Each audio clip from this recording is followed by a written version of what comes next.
Hey, welcome to the Business Beauty Network podcast where business meets beauty. We have an awesome guest today, Miki Wright. Welcome, Miki.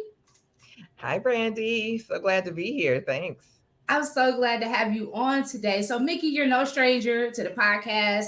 So, for the people who may not know, kind of introduce yourself and tell us a little bit about you. Sure. Well, I have been in the industry for it seemed like most of my life. I'm second generation, so I grew up around it. Had no idea I'd go into it. Got into the industry kind of by accident, fell into it, and fell in love with it. Struggled a bit when I first got started. Had to actually leave and go back and get a 9 to 5 job, and really after that built up my business pretty quickly. And I've been sharing about how to do that to help other people for a long time. And a few other things. Like a lot of people, aspired to be a salon owner, and I was able to realize that dream. And so it was quite a distance to come from struggling and not being able to stay in the industry to being able to actually have one of the 200 fastest growing salons in the country. And I was actually one of the first African American owners of a full service salon and day spa. And now I help people with their pricing, especially women, because it's one of the biggest things that's, part of our business success, but it's one of the least things we focus on and one of the scariest parts of our business as well. So, Yes. And I'm glad you led into that, Miki, because I want to talk about that, about pricing with women. Why do you think that we as women have a hard time when it comes to setting our rates for our businesses, especially as entrepreneurs? Why do you think that is? yeah, I don't know if you've seen any statistics, but we've heard about the glass ceiling. We've heard about Women's Pay Equity Day was recently, and for every dollar a male makes, that a woman makes like 83 cents on that dollar. And then if you're a black woman, it's about 67 cents on that dollar. And you would think, if you go into business for yourself, that, all would be well. It's like we've equalized everything. But no, we're actually creating our own glass ceilings, and we're like a little bit more than 50% of what men business owners are making. And so we have a Wow. long way to go. And to answer your question, when you say why do I think that is, I think we're given so many messages, that contribute to how we feel about ourselves, money. We all have money stories. Just kind of our mindsets, that we're supposed to be the givers. We're the caretakers. Everybody comes before us. So we take that into our business. We're told, as women, we live in a patriarchal society, and it's like women, it's better to be seen than heard. And that, we often have things to say, but we are a little hesitant to voice them. We're hesitant to say no. And when we mean no, and we often say yes. And so all of those things kind of tie together into putting together pricing, because we're always I guess more compassionate. Like, oh wow, it's like I don't know if that person can afford it, and oh, I know they're going through something. And we base all of these things on our feelings, and we don't think about the impact it has to our business, to our family, and really to the community. Yeah, it really is. I think a generational thing. But I think even not even just African American women, I think all women can relate to it. But Hmm. especially us, especially African American women in the beauty industry too. Right. Because I want to talk about that because I remember looking at something years ago and it was just like you don't see too many hairstylists retiring, Hmm. and how many times have you seen like a hairdresser that has been doing hair for maybe 20 plus years and their prices are pretty much the same, right? Like they kind of stay Every the same. They don't really change. And so right. when people do make changes, it's like a shocker sometimes.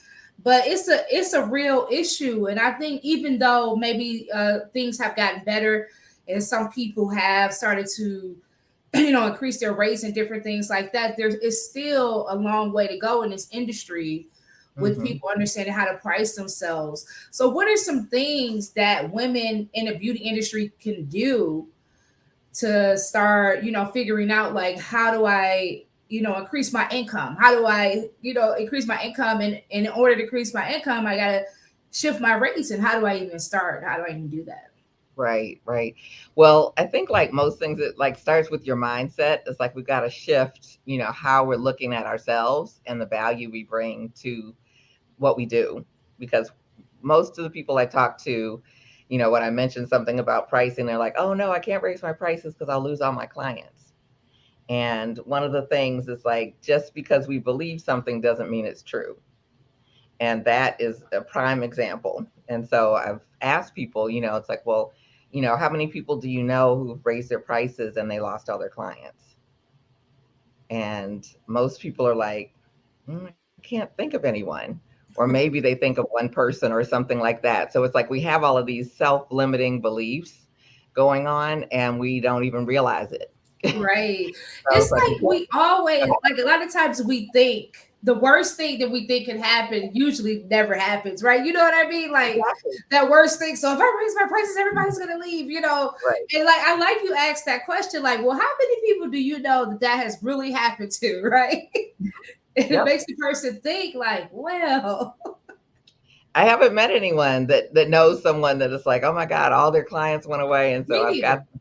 this rational fear, but it's irrational because it doesn't really happen. And, you want to know why it doesn't really happen?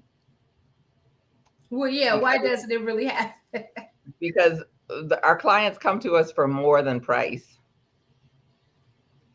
And we think it's only about the price Mm-hmm. subconsciously. And so, it's like our clients come to us for a variety of different reasons. And when we make it just about price, I can tell people who have, any kind of business, any kind of ongoing business, that their clients aren't coming for them just for price.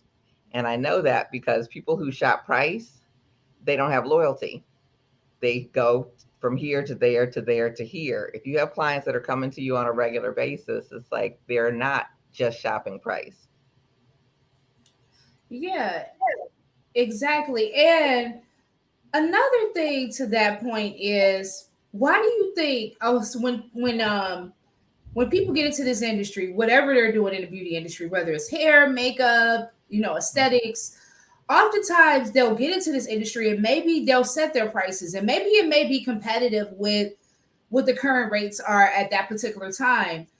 Why do Mm-hmm. you think it's so hard for people to reevaluate that and, and it increases as things change and things of that nature? Because many people do not. They just kind of stay about the same. Maybe they may increase $5 here or $5 there, but there's no major changes. Right, right. Yeah, well, a couple things. It's like one, with price increases or price changes, I think they need to happen regularly, once a year at the minimum. And so when you're setting up your business and looking at your business, it's like, okay, what would be, a good time for me to do that? It's like, is it going to be a year from when I opened? And every year after that, we're going to have a slight increase of some sort. That really sets you up more for success if you actually already have it on your mind. The cost of living and the cost of doing business have both gone up in the last several years. And so anybody that hasn't raised their prices in the last 2 to 3 or 4 or 5 years is really struggling. It's like they're on Mm-hmm. a treadmill and they can't keep up. They can't catch up because everything is just going up so much more quickly than the prices. And, it's like you mentioned, $5 increases. And, I talk to people and sometimes they'll tell me, that they did raise their prices and I'll ask them how much and they'll be like $5. And I've been in this industry for a while and I'm like, we did that in the 90s. It's Mm-hmm. 2020s, 2023, and it's time to have a bigger increase because we can't function on $5. It's not Exactly. going to give us what we need to actually stay in business. Does that Now, yeah, what are some things that you help your clients with? Like, what are some of the first things that you think people should tackle when they're trying to work on these things? Like, so they know, okay, maybe they've been doing hair or, they've been doing hair aesthetics 10 plus years or whatever part of business beauty, mhm. the beauty industry they're in. but they're like, okay, I know I need to do something different. I know I need to change, but they Mhm. don't quite know where to start. Like when you work with your clients, what you said the mindset. So what are some things that you work with them on when it comes to like the mindset? Well, one exercise that's really cool, and it was with a client who was, wanting to raise her prices, wanting to actually restructure her business, because a lot of us are working really long hours, trying to cram in too many people, and it's really ultimately not working. And they may be making money, but they're like knowing that, it's like I could be doing so much better. And she was kind of in that category, lots of clients, and as in her own description, it's like the lots of clients made her feel good. But she knew that she didn't want to continue at that pace. She wanted to be able to have more free time, to have more creativity with each client, to actually spend and service each client in a different way, which means kind of moving into premium prices. And she was really, really, really hesitant because she really had a lot of that fear of, I'm going to lose all my clients. Mm-hmm. And so, I just asked her to make out a list of about, 10 reasons her clients come to her, and, to send it to me. And when she sent it to me, I looked at it and I was like, oh, this is interesting. It's like price isn't even on this list. It's like your clients are coming to you for so much more. So it's like once you can kind of start to wrap your brain around that, and that's something you guys can do as an exercise as well. Just write down all the reasons that people do come to you. But one of the other important things is knowing your numbers, and we don't want to look at those numbers, right? Mm-hmm. And so you can't set your prices effectively without knowing your numbers. So just as an example, it's like you're in a location and there's someone across the street from you, and very close proximity does kind of the same type of services or what have you. And so the whole calling around to see what other people are charging, you want to be aware, but it's not something to base your prices on necessarily. And so that whole market rates is kind of a baseline, a starting point. But you need to know your numbers, because the thing you may not know about your neighbor across the street is that, when they signed their lease, it's like their landlord was in trouble and they just wanted to get the space filled. And so they gave them 3 years of half price rent. And it's like, how are you going to compete with their prices when you don't understand why their prices are their prices? And so Mm-hmm. you've got to look at your expenses and your, goals. What is it that you want to make? What is it that you need to make? Because I definitely meet with people, in a coaching capacity where, they tell me all of their details, kind of approximately what they're making a month.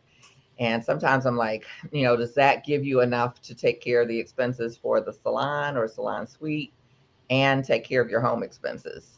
And they're like, no, not really.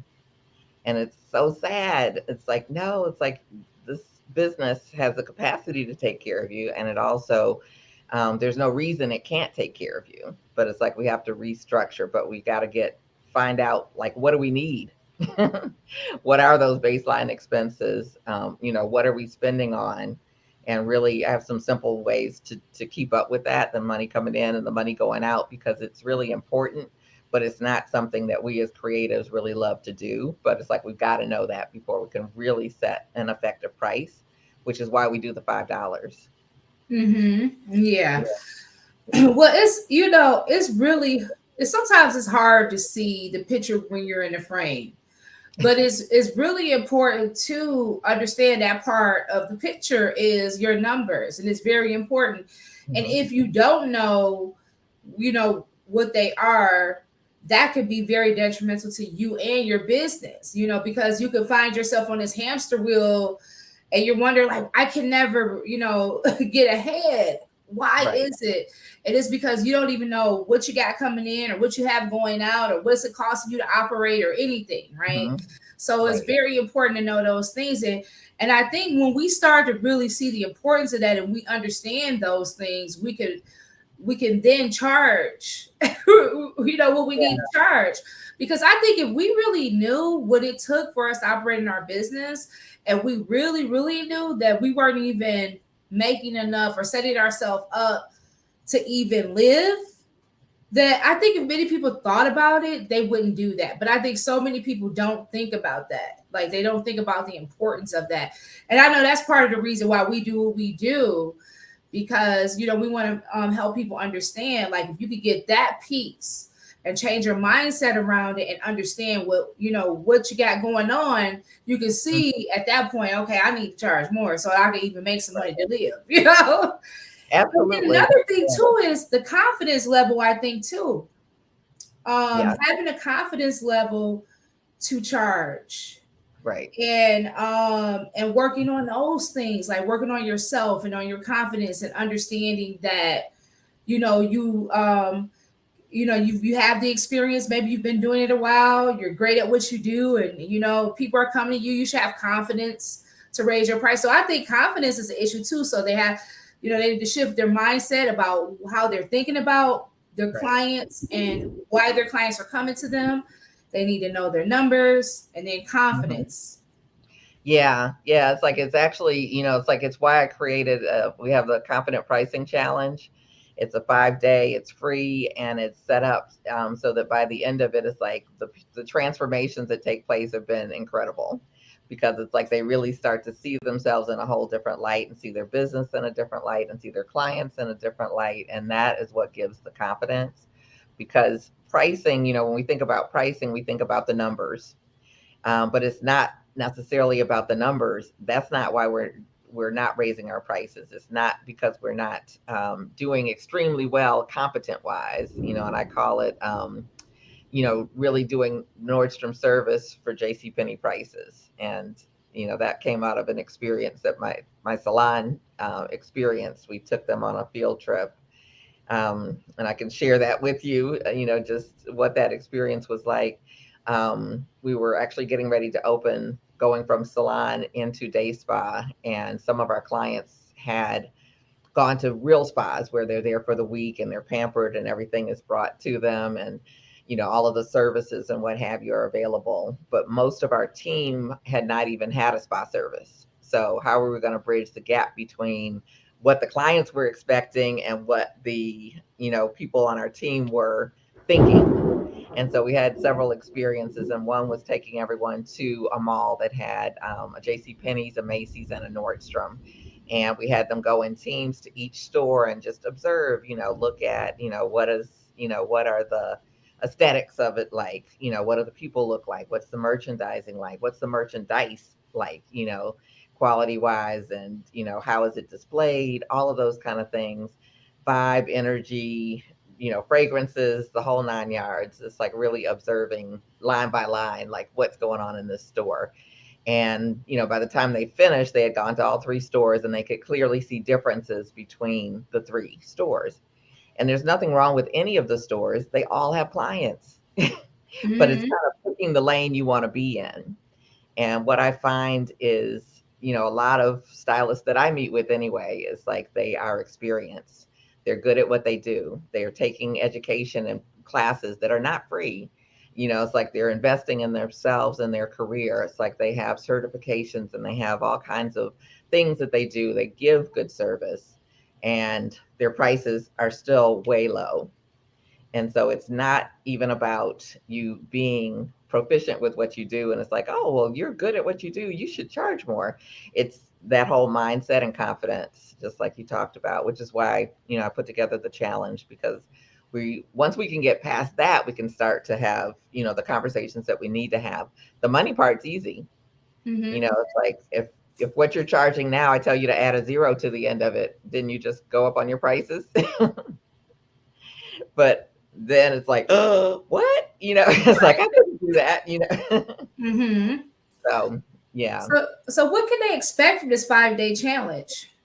Well, it's like each day, it's like they'll get an email in the morning, and it'll have a 5 to 20 minute video. So they'll watch the video, and it'll actually give them what they need to do for their exercise for the day. And maybe it's 5 to 10 minutes or so for the doing of the exercise.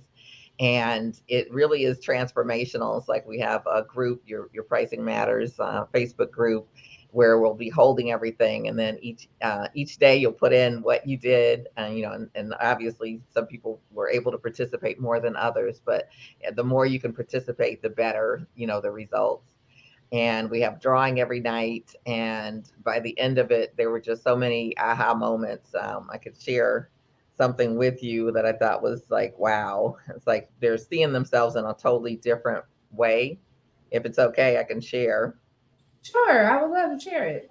Okay, so let's see if I can pull it up here quickly. Let's see.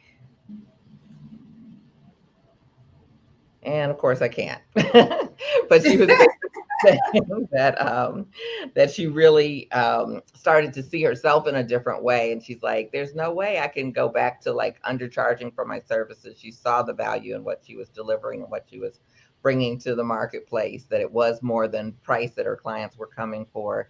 And it's like making that transition into increasing her prices was like a smooth transition after that. So it's really powerful to see just so many different experiences of people kind of owning who they are, which I think is one thing that women have difficulty with. It's like really Hmm. standing in that light of who they are, and what they do offer, and that their voice matters, and that they can have a life, that they can say no, and all of those kind of things, and still be a nice person. Because I think the perception is, it's like if you're saying no, you're mean, and it's like that's not it at all. Hmm. Yeah, and I think a lot of women struggle too with even, and I want to talk to you about like even making shifts in your business, like try like maybe you've been known for one thing and you want to shift and do something else. I know sometimes that's hard for people to do that. It's been hard for me to make different changes. And I Hmm. used to think like, well, maybe they won't accept or they won't understand or they won't. And then I had to say, well, who is they? Right. you know, Right. who is they and what's stopping me from just, making this shift? And oftentimes I just think maybe I don't know if men get so caught up. I think men are oftentimes quicker to make decisions about things. And Right. sometimes women, we just get so caught up on those things. What will Right. they think? What will they say? And a lot of times it's the story that we're telling ourselves and what we're saying to ourselves. And we have to remember, like, we really believe what we tell ourselves about ourselves. So if we Hmm. can learn to speak over ourselves and over our businesses and the power of that, it can really be life changing. And the story that we're telling ourselves about the things that we can do as women and the money that we can charge. Because, like you Hmm. were saying, like a lot of women just don't feel like, I don't think I can do that. I don't think I can charge that much for what I do. I don't Hmm. think I can, make this shift in my business or only service these types of people. Or maybe they're trying to level up to from a JC Penney to a Nordstrom experience. And that could be Hmm. scary too, because Right. that may eliminate some of your current clients, right? Hmm. So things like that can be scary. And a lot of times we get stuck in our heads about it. And it's back to that mindset piece for sure. So I Right. got the challenge information scrolling. But yeah, tell everybody how they can connect. So it is on your website just /challenge, right? Yes. Okay. Yep. So that's Beautysuperstars.com yes. /challenge. And yes, so we have got the registration is now open, and it's like you'll get some kind of information and goodies along the way. It actually starts on the week of September 10th. So it's like we'll have a big kickoff that Sunday, and then starting Monday morning, it's like you'll start getting the emails, and we'll be engaged there, and there'll be a couple times when we can come together for Q&A and do a big wrap up. And so it should be very exciting, and I love seeing the transformations that take place and hearing the ahas, because it's really about us putting ourselves in position to be able to not only survive with our business, but to be able to thrive with our business. And it's like we're in a multi-billion dollar industry, and we spend so much, particularly as black women. It's like we spend the most of any group or category on personal care services and products. And so, we can sometimes shrink back and it's like, oh, my client can't afford. But that's not even our job to figure out if they can afford it. And, it's like, what is it? I learned it was playing God. It's Hmm. like, you don't know anybody's situation. So, It's none of your business, right? exactly. All right. That is Exactly. none of your business at You all. put it out there. I Yeah. love that. But they're, coming in and we buy into it. It's like, oh, kind of, can you hook a sister up kind of thing? And, but they are coming in a designer outfit, with designer shoes and purses, and they just got back from, a cruise or a trip or what have you. And, their kids are in college and this is doing that. And they're doing all these great things. And it's like, there's not a reason that they can't afford to, you know, pay you for your services. Right. Like my favorite quote is price is only ever an issue in the absence of value.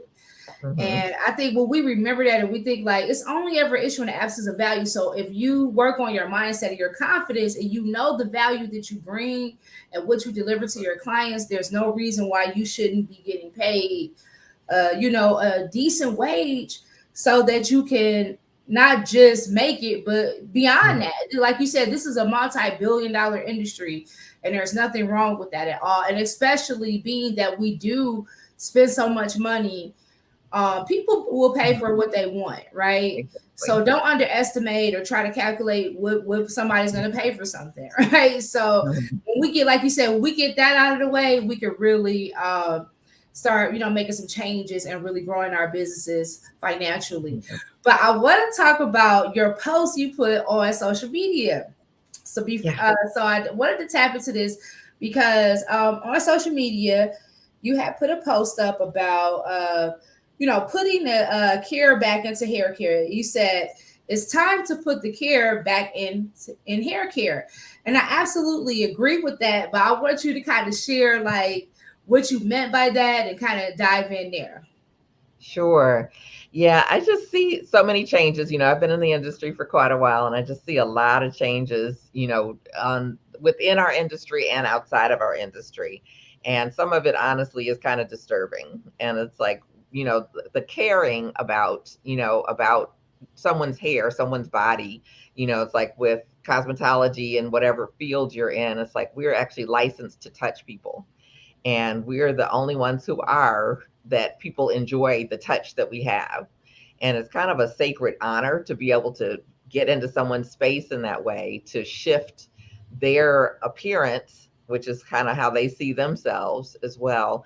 It's like we have a lot of power in what we do, and there's a humility that I think needs to come with doing that. It's like we're doing a service for someone. It's not that we are the end all be all, the God or what have you, come here and I'm just going to do what I want with your head or face or whatever it is.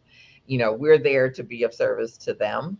And one thing, it's like I started out, I listed a lot of things, a lot of areas of where I see a lack of caring. And so one has been with our hair, like the hair that grows out of our body that God gave us, sent us here with. We no longer seem to value it. It's like Mm, there's nothing wrong yes. with extensions and commercial hair and all that kind of stuff, but it's like we were given hair, and it's like, and we don't appreciate it, we don't take care of it like we used to, even like with protective styles and even weaves and stuff like that. It's like when you're leaving those in, 8 weeks, 12 weeks, 6 months, it's like your scalp is your skin. The scalp is skin. It's like I would always share that with my clients. And with skin, like imagine not showering for 8 weeks. Mm, Your body is going to be yucky and itchy, and there's going to be probably some flaking and probably some buildup and all of those things. And that's what's going on your scalp when you're not shampooing and cleansing it. And your scalp, of course, is one of the gateways to being able to have healthy hair. And so when we don't care about it or take care of it, then it's like we are jeopardizing that gift that was given to us from God.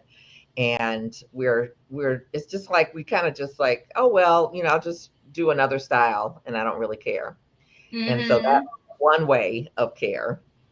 Another is, from a professional standpoint, are we caring for our clients or are we just seeing them as a dollar bill?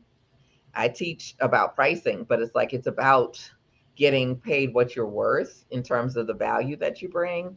And it is an exchange. Without the clients, we don't have a business. We just work on mannequins. It's like we need clients. Our clients are our business. And we need to bring a caring heart to it. I saw someone do a post on, dress. That's always been a theme, a topic for the salon. How do people dress or how should people dress and what have you? And, people, obviously we have a lot of choice in how we present ourselves each day in this profession, which is one of the beauties of it. But it's like if you don't want to get up and wash your face and brush your teeth and you don't have to look like a supermodel every day, but it's like if you go into the beauty industry, it seems like you would like beauty. You know what I mean? Right. You would think, And I know we're there to work and it's long and it's hard and, dress comfortable, wear great shoes, that are supportive and what have you. But, I think we need to look the part, and look the part can mean a lot of different things, but it's like getting up or coming in with a bonnet on or something like that is just not, to me, the way to welcome a guest into or client into the setting of let me help you look and feel fabulous. right. Yeah.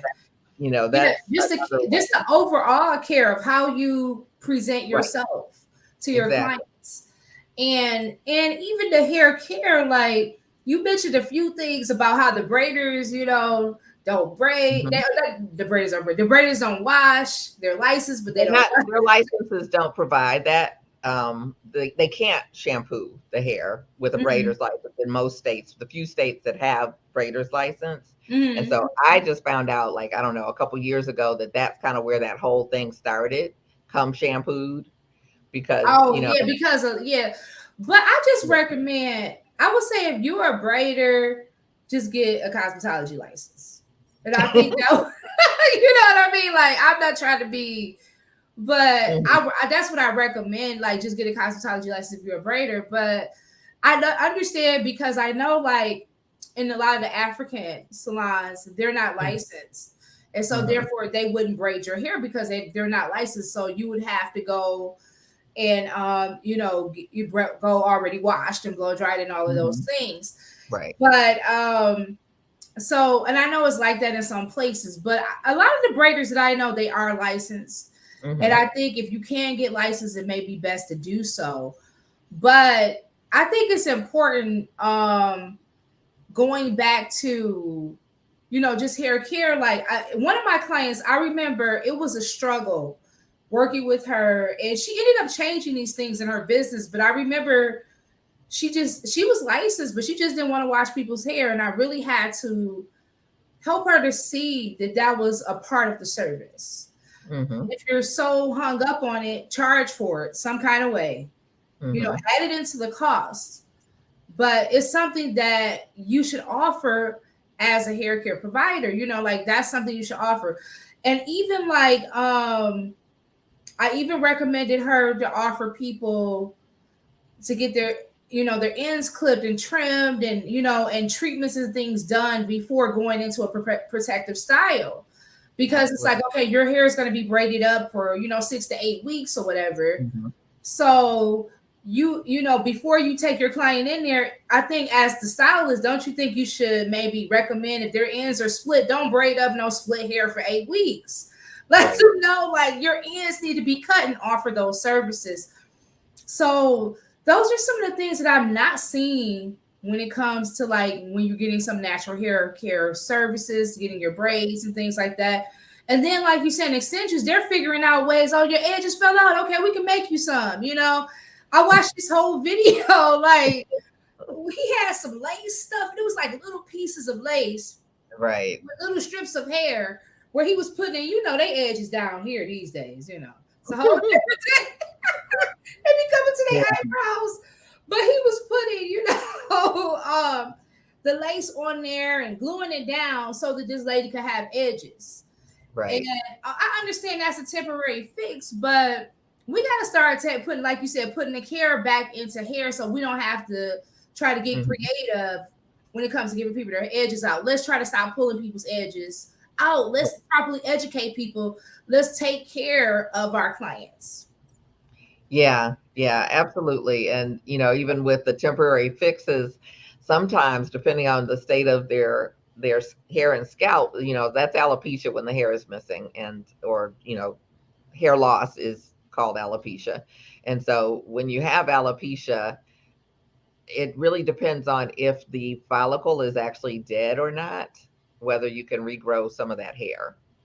And sometimes when the follicle may still be alive and you put that stuff on top of it, you're creating a situation where it's not ever going to grow back.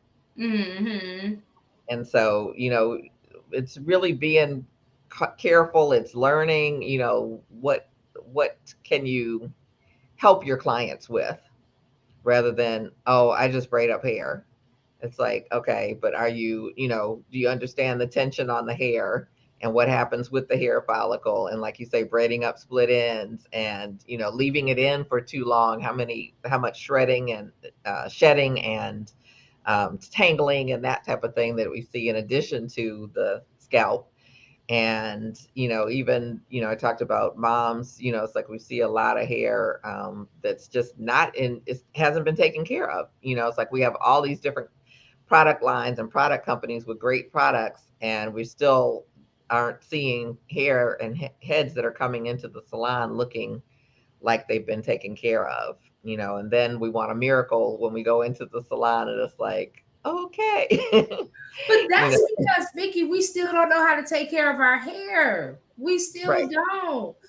right, And sadly enough, not all. Like there are some great professionals that know, hair and understand and can educate you, but a lot of the professionals either don't care or don't know themselves. right, right, And so they're putting band-aids or on it temporary fixes until one day you don't have any hair and then now you got to wear a wig. You know what I mean? right, Like we right. got to stop this. We got to it starts at home. Like how do you think we can learn how to take care of our hair at home? Because you're right, like people still don't know how to take care of their daughter's hair. When their daughters come to the salon, it's all Mhm. messed up, and Right. because their moms haven't, don't know how to properly take care of it. So what do you think we could do about that, what to change that? Yeah, well, I think, I saw a shift, when YouTube started to get really popular as far as, when, earlier in my career, it's like the professionals were the experts. It's like you came to them and you said, what do I need to do? And, hopefully you had someone who could share with you what you needed to do to take care of your hair, or believe in kind of partnering with your client so that you're both on the same team to take care of them. But as YouTube, got more popular and gained more visibility, people came in and said, "Well, the lady on YouTube said this is how you should do my hair," And Mm-hmm. so we've gotten things like the cart before the horse kind of thing, and it's like we need to make sure that we're getting reputable information from reputable sources. And there's so many sources right now. Information is so abundant. It's like we really need to see, who's doing what, so it's not just the cute style, but what needs to happen behind the cute style. Because it's like there's nothing wrong with a cute style, but it's like, is it going to be detrimental to your hair long term? And then I find a lot of moms aren't doing, like I may be dating myself, but when we grew up, it's like, you sat down, between your mom's leg, you sat on the floor, she sat on the couch, and you got your hair, you got shampooed, and then you got your hair braided up each week or every 2 weeks or however often it might have been. And it's like we don't see a lot of that. It's like, okay, let's go put some braids in. And a lot of the braid hair, synthetic hair in particular, it's coated with stuff, and that is damaging to our own natural hair.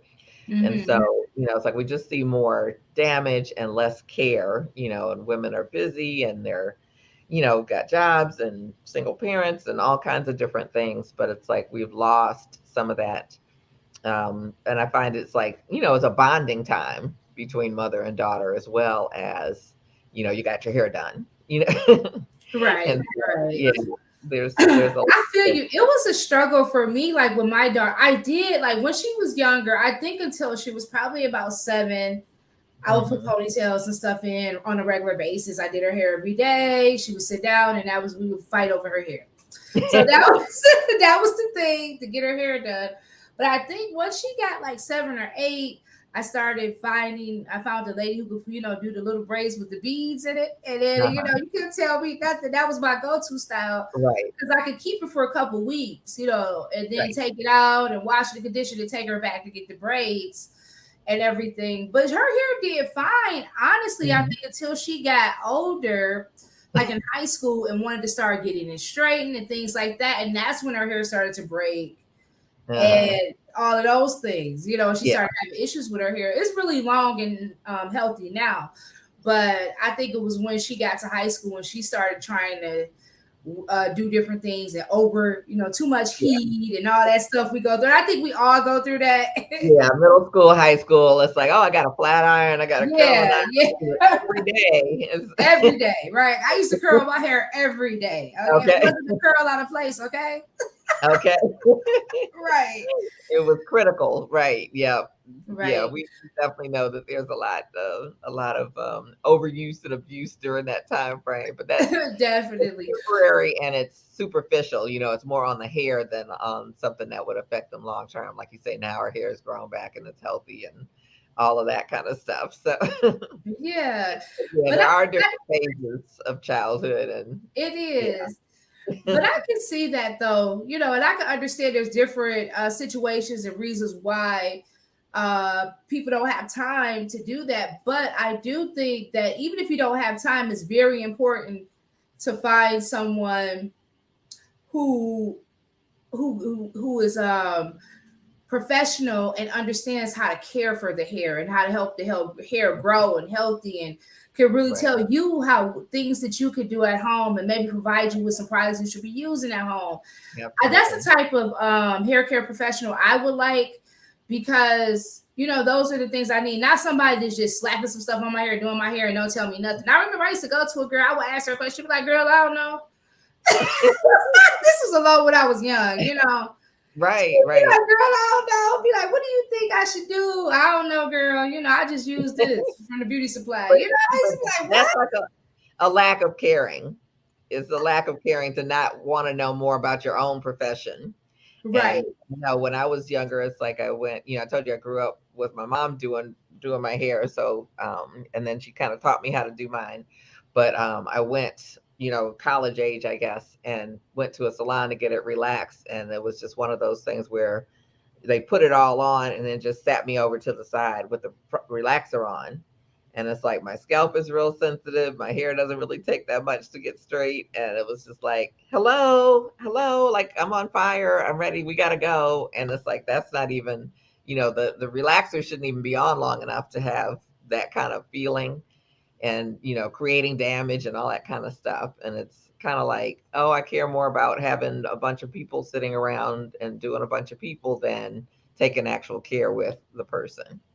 And that's Hmm. to me kind of where the pricing comes in because it's like if we take care of the person, they don't mind paying. And we saw that with COVID, after the lockdown, it's like where people were only able to do one person at a time. The clients loved it. You know, they don't want to sit Hmm. around all day and wait for you to stack people up and get to them and what have you, which is why we've seen a lot of exodus from people even coming to salons. But yeah, caring about the person and it's like, and they're willing to pay for that care and attention and concern and being able to get in and out. Their time is valuable. So Yeah. yeah. I think overall we need to like make sure that we are educating ourselves on certain things so that we know what to look for when we go to salons, and we also need, as beauty professionals to put the care back into it for Hmm. sure. We Yeah. definitely need to put the care back and just remember, like, it's not just about the dollar or whatever. You can make a lot of money doing this, but you're actually going to be more fulfilled if you're actually, providing a service and you're caring for people and you're helping people and you're making a difference in people's lives. Hmm. As more, which I feel is more important than just making another buck, right? Hmm. So I do agree with that, and I think that's why that topic hit so hard, when you posted it, because it was like, yeah, we need to put the cure back into it. Like, there's so many people who see dollar signs with this industry, but it's such more to it than that. And we do need to be properly educated, and we do need people to show us and help us, and we do need to represent ourselves as the licensed professionals, Hmm. and as the professional person that offers a service. We should be able to advise people on how to do to care for their hair, and give them help on how to care for their hair, instead of just only Right. being concerned about just making money for that day. Right, right. And that's, again, where products come in, where, like we talked about earlier with women and saying no. A lot of times we don't say no when we need to say no. And I think there's a lot more respect when people understand why you're saying no. It's like, no, your hair is too damaged for this color service today. We're not going to be able to do it, or I'm not going to be able to do it. You might go somewhere else and get somebody else to do it, but it's like it's not in the best health interest of your health of your hair. It's like we need to condition this hair and get it back into good shape. Then we can talk color. And, being able to stand your ground with what you know to be true and what you want to put your name on. It's like that's your name walking out the door. And when it falls out, a week later, and you already knew it was Say going when it to fall fall out a out a week week later. later. You know what I mean? So, yeah. Definitely, definitely. Well, yeah, that would definitely hit home, and I'm glad you were able to share. So we will make sure we have the information in the show notes. I just want you to share one more time how people can find more about your challenge you got coming up, and work with you, and all those great things. Yeah, well, definitely visit beautysuperstars.com/challenge, and you can get signed up for the actual challenge. I will see you in the Your Pricing Matters group, and we do all, just all types of activities, because it's like our pricing is such a key to being able to create a life and a lifestyle that we actually enjoy, which is why most of us come into this industry as well, right? I Right. don't know anybody that's like, oh, I'm gonna sign up and be a hairstylist so I can struggle. It's like, No, no, no. so yeah, it's like the pricing piece is such a key piece, and it really isn't about spreadsheets. It's like it does have something to do with numbers, but it doesn't have to be complicated. You don't need to be an accountant, but we need to collectively, as women and as beauty professionals, be able to raise the prices on what we're doing so that we can actually make it make sense for us, and for us to stay in business long term, because we want and need, to be part of the communities that we serve. So, Yes, yes, and have confidence with that. And I don't know, we got to change. We really have to change our mindsets, because the price of everything I do has gone up in the last few years. Everything is gone. everything. Yeah. Like, we were just even talking about, I don't know, when YouTube TV or whatever. I was saying just today. I was like, Oh, okay. I remember when we first got it. It used to be this, and now it's like Right. $89 a month. You know, Whoa. like, Yeah. it's jumped like a huge amount, and that's what everything, and that's just Yeah. how life goes and all of that. And we have to really, I think, remember and understand the importance that this industry brings to Right. people, how the value of this industry. And I Hmm. think when we really see it, we could really make a shift there too, because I think that's what it is like, remember, so like some people just don't see the value in the beauty industry. They don't understand what it is that we do as beauty professionals, and they don't see that value. But you don't want to be one of those people that don't see the value. You want to see the value in what you do, and be able to deliver that, and be able to have the dream beauty career that you want, and you can do just that by making some shifts and changes. So I'm really Hmm. super excited about your challenge. I know it's going to be fun, and I'm going to have all the information in the show notes and everything. But yeah, before we go, is there anything else that you wanted to share with us, Mickey? Oh, wow. I don't want to say thank you for having me. It's like, I think this has been great. And, just with pricing, it's like looking at revamping, stop selling yourself short, and really look at what it is that you need to do to make your whole business make sense. Because it's not just what we're doing that day, for that particular service, but we're usually independent. So it's like we need savings, which we saw really clearly at during COVID time. We need to be able to put some money aside. We most of us don't have retirement that's provided for us. It's like there's all these things. Plus, it's our health and our body. It's like we need to be able to provide for ourselves, even in the event that we can't stand behind the chair. So, it's like you want to maximize what you're doing behind the chair and be able to make it so that, you can do it as a living, not part time and not, struggling or overworking. Exactly. Yeah, so definitely want to help you revamp how you're thinking about it and what you're actually charging so you can live the life that you want to live. Awesome. Well, thanks so much, Miki. Wright, everybody, make sure that you check out beautysuperstarstalk.com/challenge for that challenge she has coming up. All of the information will be in the show notes. As always, stay great, and we're out. Bye. Bye, all.